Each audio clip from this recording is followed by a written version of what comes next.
SEOUL, Reuters. Yoon Chang-hyun's parents told him to get to his sanity checked when he quit his secure job as a researcher at Samsung Electronics Co. in 2015 to start his own YouTube channel. The 65 million won, $77,380 a year salary triples South Korea's average entry-level wage, plus top-notch healthcare and other benefits offered by the world's biggest smartphone and memory chip maker was the envy of many college graduates. But burned out and disillusioned by repeated night shifts, narrowing opportunities for promotion and skyrocketing property prices that have pushed home ownership out of reach, the then 32-year-old Yoon gave it all up in favor of an uncertain career as an internet content provider. Yoon is among a growing wave of South Korean millennials ditching stable white-collar jobs, even as unemployment spikes and millions of others still fight to get into the powerful, family-controlled conglomerates known as chaebol. Some young Koreans are also moving out of city for farming or taking blue-collar jobs abroad, shunning their society's traditional measures of success, well-paid office work, raising a family and buying an apartment. "I got asked a lot if I had gone crazy," Yoon said, "but I'd quit again if I go back. My bosses didn't look happy. They were overworked, lonely." Yoon now runs a YouTube channel about pursuing dream jobs and is supporting himself from his savings. Samsung Electronics declined to comment for this article. Chaebols such as Samsung and Hyundai powered South Korea's dramatic rise from the ashes of the 1950–53 war into Asia's fourth-largest economy in less than a generation. Well-paid, secure jobs provided a gateway to the middle class for many baby boomers. But with economic growth stagnating and competition from lower-cost producers weighing on wages, even millennials who graduated from top universities and secured chaebol jobs say they are less inclined to try to fulfill society's expectations. Similar issues among younger workers are being seen globally. However, South Korea's strict hierarchical corporate culture and oversupply of college graduates with homogeneous skills make the problem worse, says Bang Ga-woon, a labor market researcher at state-run Korea Research Institute for Vocational Education. South Koreans had the shortest job tenure among member countries in the Organization for Economic Cooperation and Development (OECD). As of 2012, just 6.6 years compared to the average of 9.4 years and 11.5 years in neighboring Japan.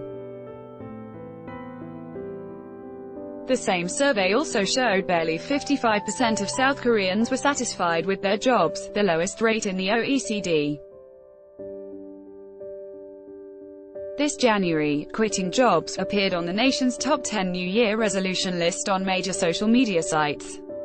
Don't tell the boss. Some workers are even going back to school to learn how to do just that. A small three-classroom campus in southern Seoul, named School of Quitting Jobs, has attracted over 7,000 attendees since opening in 2016, founder Jang Soo-han told Reuters.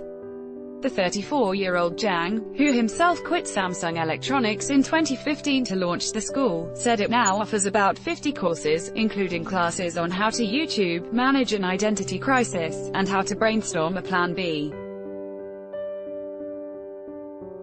The school's rules are displayed at its entrance. Don't tell your bosses, say nothing even if you run into a colleague, and never get caught until your graduation. There is strong demand for identity-related courses, as so many of us were too busy with cram schools to seriously think about what we want to do when we're teenagers, he said.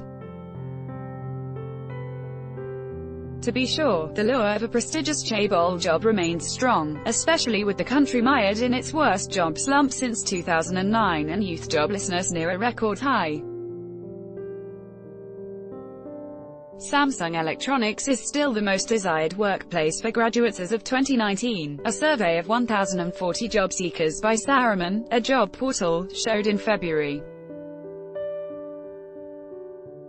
However, many entering the workforce are much less willing to accept the long hours or mandatory drinking sessions synonymous with the country's hierarchical, cutthroat corporate life, says Duncan Harrison, country head of London-based recruitment agency Robert Walters plc. The mindset of people entering the workforce is very different from past generations, Harrison said.